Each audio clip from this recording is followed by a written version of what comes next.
Pengakuan jujur PSSI soal masalah Maarten Paes, gagal masuk timnas Indonesia. Dallas under more pressure than they really were all time. Banyak yang bertanya-tanya, mengapa Maarten Paes belum masuk skuad timnas Indonesia untuk kualifikasi Piala Dunia 2026 yang berlangsung Juni tahun 2024 mendatang. Padahal, sang pemain sudah resmi menjadi WNI pada tanggal 30 April tahun 2024 lalu. Terkait hal itu, anggota Exco PSSI, Arya Sinulinga mengungkapkan bahwa statuta FIFA masih menjadi penghalang bergabungnya Paes ke timnas Indonesia. Makanya kemarin Maarten Paes menjadi WNI.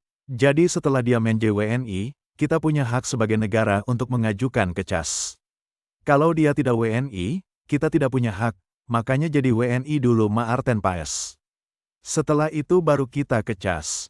Semoga nanti celahnya itu kenapa dia di usia 22 masih bermain untuk Belanda itu akan kita bawa ke CAS.